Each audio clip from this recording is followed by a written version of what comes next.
So let's go ahead and take a look at the Samsung Galaxy S21 and see how it compares against the Samsung Galaxy S21 FE in 2023. Now, what's very funny is both these phones are very different, but they are also very similar in so many different ways. So if you want to pick up either one of these, like I mentioned, links will be down in the description. You can get them from there and you can help support the channel at the same time. Now, starting off with the outside, the Samsung Galaxy S21, which came out early 2021, has a 6.2-inch dynamic AMOLED display. It's 1080p, it's 120Hz, and it's an overall pretty good looking display. I haven't really had too many things to complain about with this specific phone, and I definitely do think that Samsung made a really good choice of making a phone that looks very good like this, but isn't like super outdated, doesn't look ugly, like it's a very good looking phone. With the S21 FE, it is a bigger version of that same kind of display. So it's 6.4 inches, still the dynamic AMOLED, still 120Hz, still a very bright display, maybe not as bright as the S21, but still very good,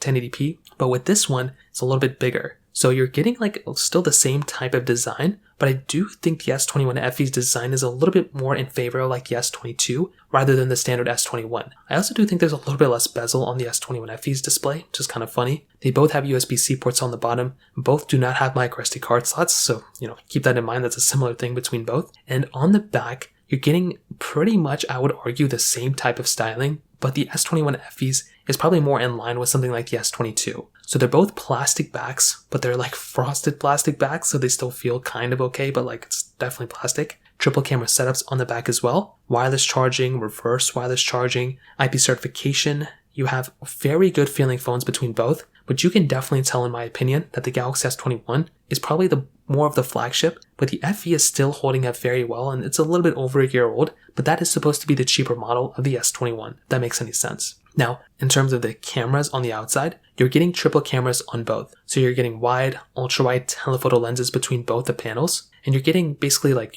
32 megapixel front-facing camera, which makes no sense, and a 10 megapixel front-facing camera on the S21. So higher megapixel count on the S21 FE on the front, but a better back camera on the S21. So you're getting 8K capability on the back of the Galaxy S21, where you're getting 4K at 60 on the back of the S21 FE. On the front, you're still getting 4K at 60 on the front of both, which is awesome. But definitely from, as far as I can tell, you were getting very solid cameras, and I'm a big, massive fan of both these lenses. But I would probably tell you that the S21 is a better camera overall than the S21 FE as far as I can tell. Now, in terms of software and longevity, you're getting basically the same type of software and longevity on both. So there's not really going to be a moment where you're actually, getting a longer lasting phone from either one. I think they're both going to be lasting roughly around the same time. Probably a chance maybe if there's one lasting longer, it's going to be the FE, but I doubt it. I feel like the S21 and S21 FE are going to last the exact same amount of time. Now, in terms of the performance and power between both these devices, they both have the Qualcomm Snapdragon 888 chipset inside. So that is amazing. You're getting a very fast, powerful chipset between both. And you're also getting 8 gigs of RAM on the S21, but you're getting 6 gigs of RAM on the base model of the FE. But the FE does go up to 8 gigabytes of RAM if you want to go up, to that specific point. But keep in mind you are getting overall better,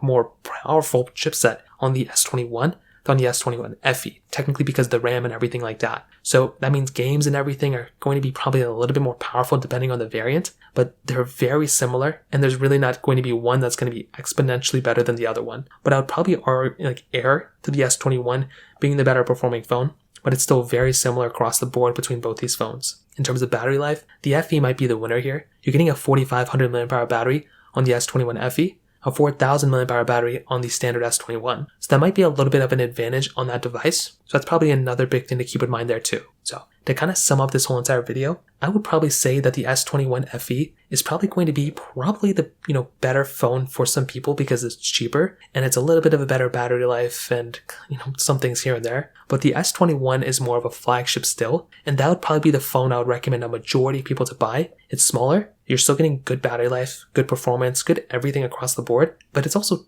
kind of a little bit the same price as the FE, so you might as well get the flagship that was actually supposed to be the cheaper one on the FE. So that pretty much covers it up. If you have any other thoughts or questions, let me know in the comment section below. Hit the like button, that would mean so much, but definitely hit that subscribe button. More importantly than everything else, I love every single one of you guys. Hopefully I'll catch you guys in the next video. Peace out till then.